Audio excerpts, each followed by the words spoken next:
Jets fans. We're 0-3. Yeah, all right, 0-3 New York Jets.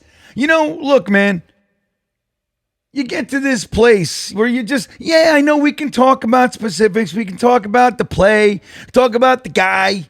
We can talk about the coach dancing, doing the whatever that's called, the Aaron Glenn Macarena on the sideline with a minute and 50 left. I mean, it's exciting. I get it. I was excited. But, you know, you can talk about this stuff. But it's like you get to this like cul-de-sac of life as Jets fans. We're just like it's this a barren cul-de-sac. It's 2:46 a.m. Everything's quiet. You look around and you go, what the fuck am I doing here? What is this? What is this place? And I know Aaron Glenn said, hey, man, this is not the same old team. And I forget who asked. Maybe it was Connor Hughes. Maybe. I'm glad somebody asked. Whoever the reporter was that asked it, whoever it was who asked it in the post-game presser, I just want to commend them because Aaron Glenn kept saying, this is not the same team. This is not the same team. And they're like, what same team is what? What are you talking about? And he said, I hate that. It's not the same old Jets. I hate it. I get it. I'm glad you hate it. But it sure does look a whole lot like, look, you were up in Detroit. You guys were winning 15 games or whatever, 12 games a year, you know? We were down here, and I know that whatever you're doing, you're working. I get it. I got your back. I'm here. I'm not one of the people calling for your head. But while you were up there in Detroit doing stuff, we were down here watching exactly what you did. What you put on the field today, we've been watching for 15 years. It's the same, man. It's the same. It's the same stuff. And we'll squeeze, you know, a couple wins out. And we'll squeeze a couple plays out. Squozing touchdowns out of the rotten lemon that is the New York Jets. And we'll do some of that. But it's like, overall, it's the same. And believe me, I'm acutely aware because I do a live stream for it. We do our watch party. Frankie from Flatbush, Jeremy Jets Chaos, Brooklyn Brothers Food Review, 49ers Chaos, whatever the fuck he wants to be called today. We get together and we watch it. And it's like, it's the same vibe for years. So with that all said, welcome to the show. Welcome to GreenBean's Jets Pod, episode 183, I'm fairly certain to say. And I'm going to tell you, the Jets, you know, look, it's about us. At least I have you guys. And I love the community's it. That's it. That's all I got left because the Jets suck. And our community's under attack. I'm not even sure if you know this from the New York Jets. The New York Jets, they hate us. They hate us, and we'll get into that in more detail in the intelligent gripe later in the video. But man, what the fuck? What is going on? Not only do they expect us to pay $100 parking fees and PSLs, if you want to buy these tickets, that'll be $40,000 for the right to pay $40,000. Oh, you want to sit upstairs? Those aren't $20, $50. No, that'll be $300 to sit in the nosebleeds. Oh, by the way, you want a hot dog? That'll be $12. Is it a really good hot dog? Like organic, loved cows, Kobe beef? No. It's a gross-ass hot dog, factory farmed. I mean, you know, I don't know, man. They can tell us it's high quality. I don't give a shit. I don't believe anything they say anymore. The Jets are just like, hey, here, we got another colored jersey for you to buy. Here's a blue one. It doesn't look like Jets, yeah, but it's Jets. It's blue and yellow. We're green and white. I know, it's blue. Buy it. It's the Jets. It doesn't even say anything on it. I know, it's the Jets. Buy it. Okay? Here's another one. It's gray. But our colors are white and gray. Yeah, I know. This is Gotham City Battleship jersey. Buy it. Here's a helmet signed by a guy who never won a Super Bowl. What are we doing? And then they're going to attack us on top of it. I've had it. Last week I talked about being made fun of around town. Dude, I live in Fork Union, Virginia. Fork Union. The claim to fame Fork Union is the Fork Union Military Academy. All right? The Fork Union Military Academy, where they are famous, really, for producing first-round draft picks. Like they're a high school. So people who go on to be first-round picks, and that's NBA, NFL. Vinny Testaverde, Eddie George went to this school right here. I can hear the drums at night. So I hear that stuff, and I go, yeah, all right. But that's where I am, and somebody still makes fun of me. I don't have Giants fans and Dolphins fans. I lived in both those areas. I thought if I go to the fucking middle of cows and cornfields, at least nobody can pick on me. I'll tell you a funny story. Just this morning, this is a true story. It's positive, though, so I'll tell you. I'm starting to get myself all worked up. But this is a funny story. I go to the little gas station, because I don't got shit here. I got a Dollar General, 2 gas stations, and a fucking funeral home and a florist. I'm not even kidding. There's a restaurant called Sal's. I got one restaurant. There's nothing else here. I got to drive 30 minutes either way to get to anything. It's the truth. So I go to my gas station to get drinks, to get, my Zins and all this stuff. I go there all the time. So I go to this gas station this morning to get my energy drinks because I'm going to gear up for the game, and I'm wearing this very hat. And it's church Sunday, so this is about, I guess it's like 11:30. And a beautiful woman, it's probably, let's say, mid-40s, is walking with her family in their Sunday best, in their church clothes. And she walks, she looks, she does a double take, and she goes, hey, there it is. I've been waiting to see that hat. Finally, my hat. And she just gives me a pound. And she's like, yeah, love that hat. I didn't even know what to say. I was like, wait, are you making fun of me? Well, I didn't know. I thought she was making fun of me. She was, I guess she's a Jets fan who moved to the area. And she's like, fuck, man, I'm in the middle of nowhere over here. I should have said, come watch the game with me. But why bring somebody into my miserable den? But so that's a positive one. But man, this place is tough. Before we get any further, let me thank the sponsor of GreenBean's, Jetspod, the one and only Sleeper.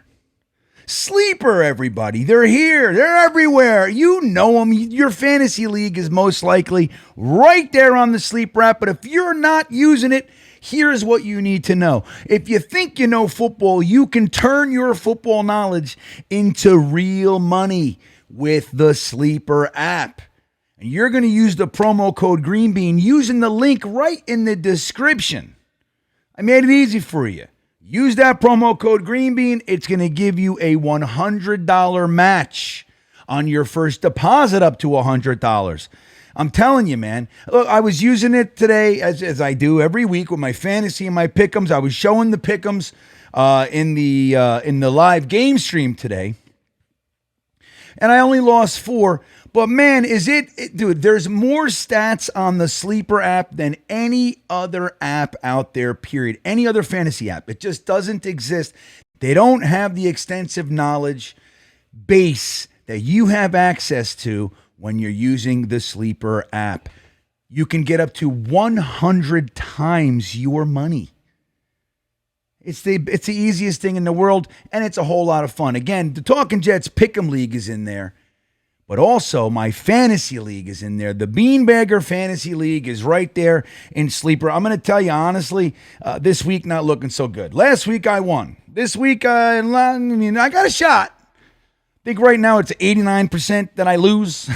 But they tell you that. They're looking at it like, hey, man, this is going to be rough. They give you the percentages. But again, if you use the promo code GreenBean, they're going to match your first $100. So you put in 100, you get 100. That's the way to do it. Daily fantasy league information, stats, man. That's the way to go. The more information you have, right? Knowledge is power. And I thank the Sleeper app. Let's go Mahomes, because that's my guy on there. Patrick Mahomes. I'm counting on Patrick Mahomes to give me the points. Because otherwise I'm going to lose this week. I'm going to lose, I think. But that's okay. It is what it is. It is what it is. Thank you to Sleeper for hanging out with us. So, guys, what do we talk about first? Oh, the game. Remember the game? Oh, my gosh. How many times are we going to watch these guys play the way they played? Now, Tyrod Taylor, we'll talk a little bit about the box score. Now, there's always more to the story. Always more to the story, but the overall is good to start with. So they outdid us in every category. Passing yards 347 to 267, rushing yards 225 to 168. By the way, Tyrod Taylor was our leading rusher, which isn't what you want to see. But I'll tell you, a lot of that came in the beginning of the game. It just looked like Tyrod Taylor had his decision-making power. Is not what I would call excellent, right? I wouldn't call it advanced. I mean, look, we know we don't have a number 2 receiver. We know that, Garrett Wilson is kind of a one-man show, but the other guys aren't garbage, right? Like hot garbage. They're out there. And look, we got the running backs, you got the tight ends. Somebody's open.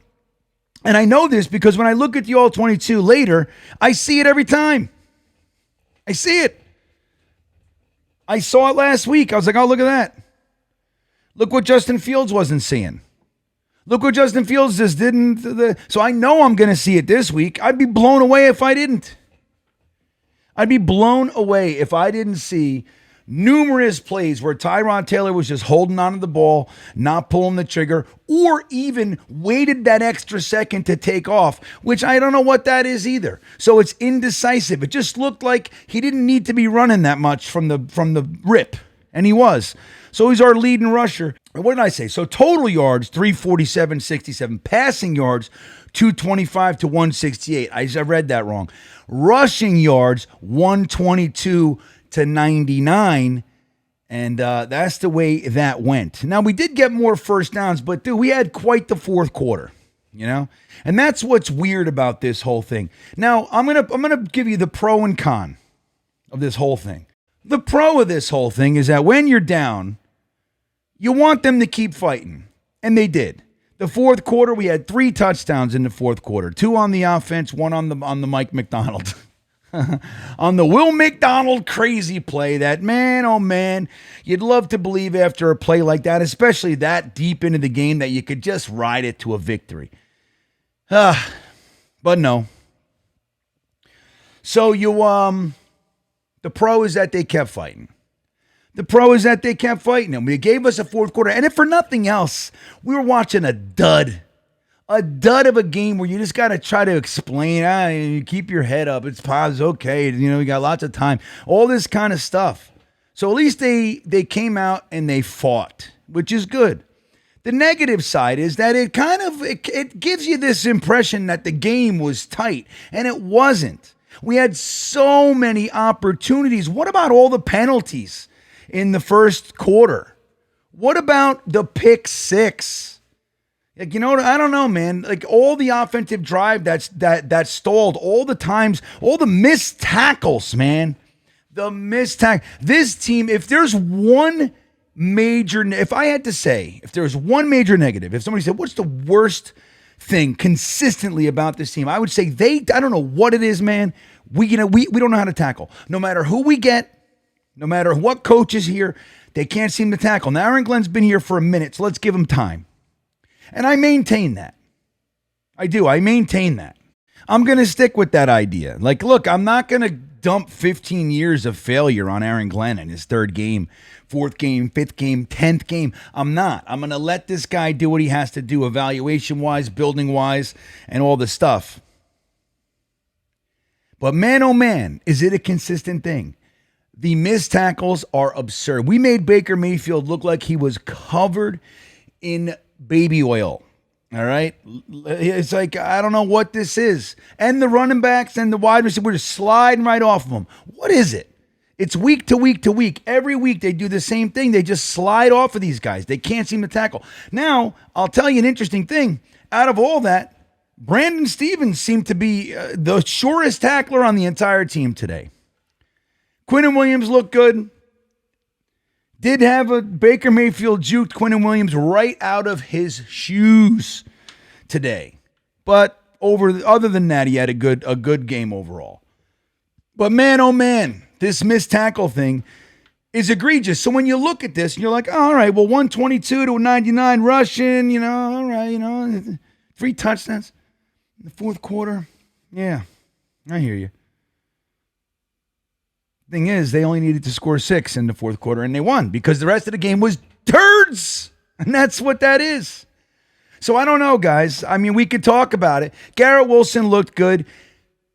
I believe he was the guy. I didn't look yet, so I believe he was the guy, the intended receiver on the pick 6. So there was some discussion about whether he needed to come back to the ball or not. I don't know. I didn't look at it again. Yet. So I gotta look at that and see. But other than that, Garrett Wilson's a stud. He did have a drop pass, which was very unlike him. Overall, it happens, right? It happens to the best of us. And it's funny too. You look at their leading rusher, Bucky Irving. He had 25 carries for 66 yards, which is a 2.6 yard average, which is, it's like, look, it looks okay too. That's turds. That's nothing. But he had him. It's like it didn't look like that. It didn't feel like that. But the stats will tell you one thing. But you know that when he needed to hit it, he hit it. That's the problem. The stats they don't do that for you just from a box score, which is what I'm looking at here.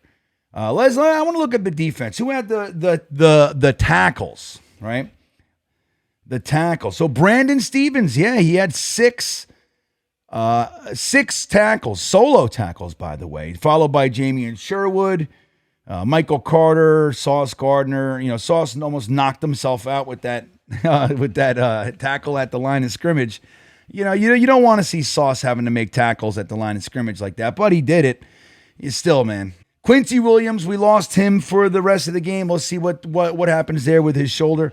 But man, overall, the defense, I'm telling you, there's penalties, there's this, there's that, there's the coverage thing, there's the lack of turnovers. 3 games, not a single turnover. Not a fumble recovery, not a forced fumble, not a interception, of course. And that's a problem. That needs to stop. But I still think the number one problem is just the missed tackles. We're in position. I don't love Wilkes' game plans. I don't love it. I really don't. I struggle with a lot of his calls and what he's trying to get done. For example, I don't know how well our players understand their blitz packages. It just seems like a lot of times like we're wasting players. Where he has them lined up, what he's asking them to do. I don't know if that's the players not executing the way that they're supposed to, but I don't know. I just think there's a lot this team still has to do as far as work.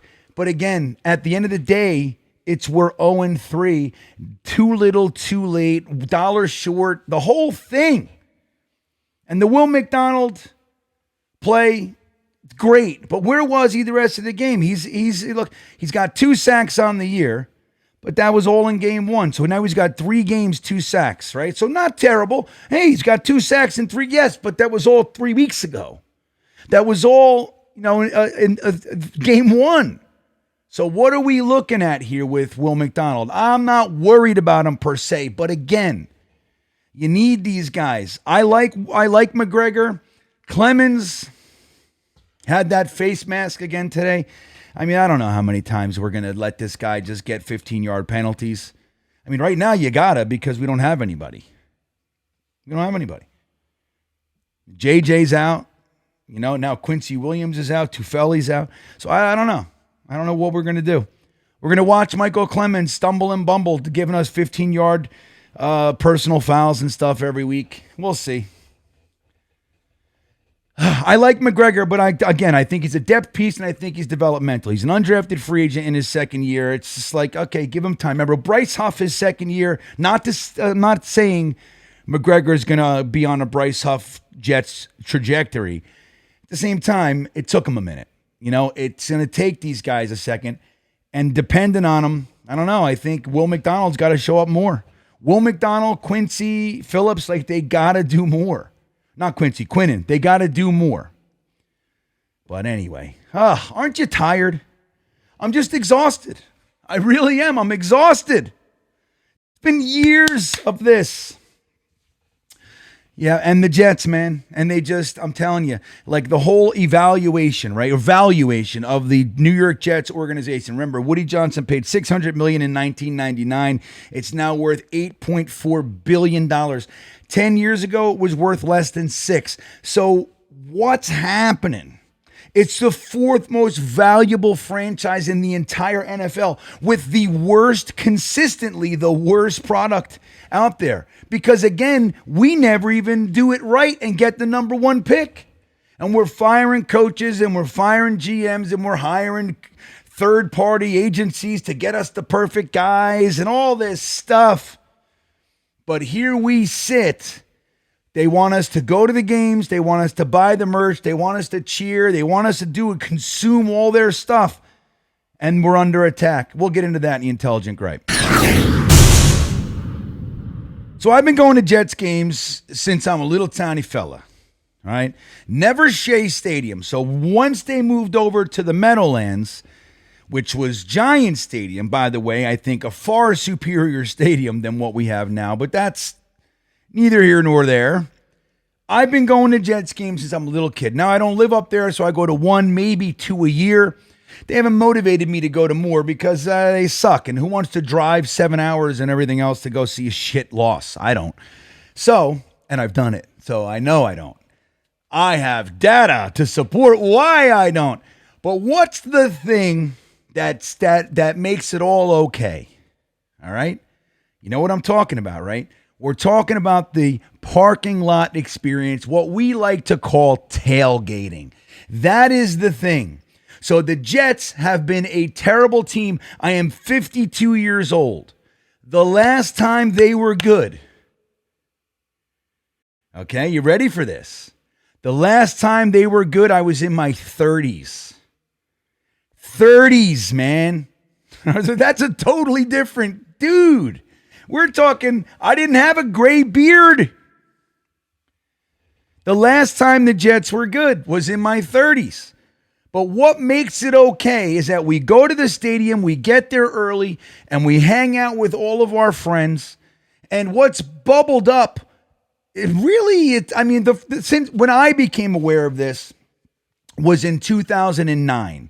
The first person I remember doing this was a fella named Tailgate Joe, who you guys know well by now. If you've been watching Talking Jets and or hanging in Jetnation and everything, you know Tailgate Joe. The first organized tailgate that I went to was Tailgate Joe back in 2009. It might be 2010. I honestly forget.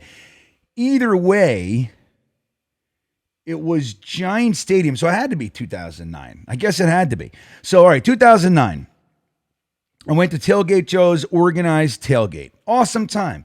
They make the food, and you give, you pay a fee, and they take care of everything and make everything, and it's a great time. But even without that, you open up your trunk, your RV, guys get there at 8 a.m, and they set up tents and grills and chairs and all the stuff, and it makes it okay. This year, we've been going to Tailgate Joe for years. Or Gotham City, we've been going there, Gotham City, Tailgate Joe, Jetnation, going to these places for years. Opening day, what happens? They come and they quasi shut Tailgate Joe's tailgate down. Now, he's still going, but they tell him that he's banned from the stadium, all kinds of stupid shit. Why are they doing that? They're come the stadium, the Jets. They are putting they're putting kind of the clamps down on organized tailgating. Why? I mean, I'm going to get conspiratorial. I don't know the exact reason why, but I'm going to tell you it's because they want you to go to their organized tailgate. They want you to go and they want you to pay them. That's what it is. They don't want somebody else being able to make money or something like that. They want it. They want the last dollar. There's a dollar being made over there. Go get it. Well, that was week 1. Week 2, Jetnation, which has been around since the 90s. I've been hanging with Phil since the 90s, man. Early 2000s. Jetnation is one of those places that kept Jets fans engaged. Before YouTube, before all that stuff, Jetnation, man. We all went on there, we chatted, we message board, we met up. It was a whole thing. That's where I met Tailgate Joe, Jetnation. That's where it was. Now, let me just tell you, if you're unaware of Jetnation, who came out of there, okay? I came out of there, all right? So I got my start making videos for Jetnation. Tyson from Let's Talk Jets Radio, Jetnation. Dylan Terriman, guess where he started? Jetnation. Glenn Naughton, Jetnation. Joe Blewett from JetX, guess where? Jetnation. That's where we all started, man. Is that at Jetnation? Now, Phil does one organized tailgate a year. He just welcomes people from all over the country. Come here, I'll get the tickets. He makes a bunch of hot dogs and Taylor ham, egg, and cheese in the morning. And it's a great guy. He gives tickets away. He's the best. What'd they do? They attacked Phil. Look at this. Who has two? I'll read this to you. This is from Phil Sullivan, the founder of and owner of Jetnation. He parks there with his RV and his son for years, since Shane was a little boy, who I remember, not as a little boy, but I remember being a lot younger. Who has two thumbs and was banned from MetLife Stadium this past Sunday? I received a ticket from the state police and was told I couldn't go in because I did an organized tailgate. I was reinstated today with a formal warning. So he had to go to the Jets and do this whole thing. They don't want people tailgating, and they are getting very aggressive about it. I got my season tickets in 1988 and have only missed 3 home games before Sunday. They wouldn't let him in because he didn't organize. Now remember, he gets people to the stadium to pay and go in and do all their stuff, buying the tickets and everything. But, dude, this is what they're doing. So not only do we have to endure complete bullshit from this team, they haven't given us an 8-win season, and I can't even remember, which is a losing season now. But we haven't had 9 wins in forever. The last 10-win season was 2015, and we didn't even make the fucking playoffs because we lost the last game. We have to endure this. This guy's making billions of dollars off of us. And they are the 4th most valuable team in the NFL. Dude, that's crazy to me. Because we're the laughing stock of we are the butt of every single joke in the NFL. Every team can make fun of us, man. Every team. And you have diehard fans that keep this thing going. It's like last year, all the bullshit they were doing with Fireman Ed. Why are you attacking Fireman Ed? It's a Jet chant, man. What are you doing? Now they're going after guys. Tailgate Joe. Dude, this is a diehard Jet fan for 30, 40, 50 years. Phil got his season tickets in 1988. Hasn't missed a game since. You know how many times I've met Phil at games? This fucking team, man. Now they want us to buy their new gray jersey. Yay! Buy the new gray jersey. Don't forget, we're giving away flags at the next $500 a ticket game. It's horseshit. Like, look, I'm all about supporting Aaron Glenn. You guys know this. I talk about everything. Dude, it's not Aaron Glenn's fault that we sucked for 15 years. He just got here. Of course he hates same old Jets. Of course.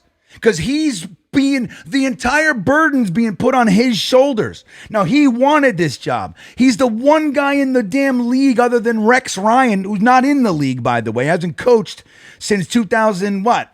I don't know, 16? Something like that. He's the only guy in the entire NFL that wanted this job, not just a job. Like, I'll take a head coach. He wanted this job. And with 3 games in, we're dumping on him. We're like, fire this guy. But fuck you, man. Aaron Glenn just got here. He just got back. We got to give him some time. But what are the Jets doing? Do they have no presence of mind to know, dude, we should probably take care of these people? You see the season tickets for the Raiders, and they get this box with faux rings, all the Super Bowl. You know what they give our season ticket holders? An envelope. I think they took out the magnetic calendar this year.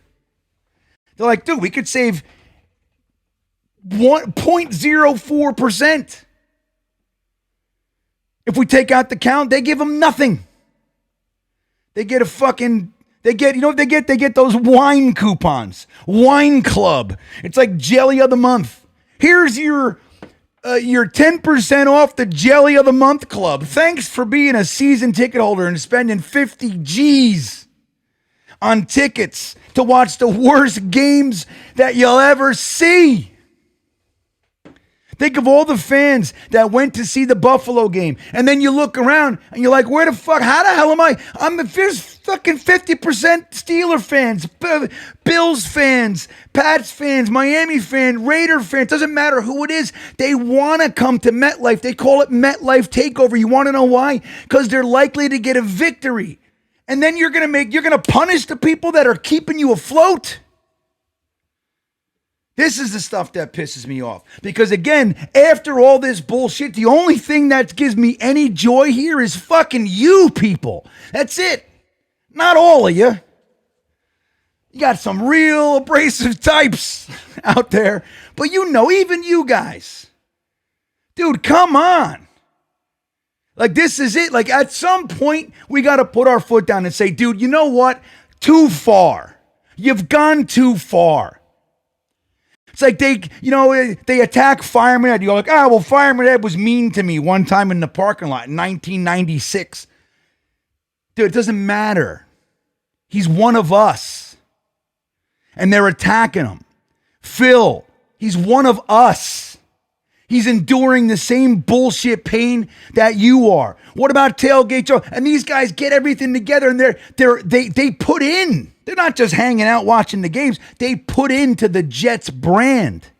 And now they're under attack. Why? They're getting aggressive about people tailgating. Tailgating. It's the last thing we got. They probably want some fee. It's ridiculous. Anyway, I don't know. We're going to play Miami, and everybody thinks that's a victory. I'm going to tell you right now, guys. I would not be surprised if this team scrapes together 1-2 wins. And I'm still in on Aaron Glenn, by the way.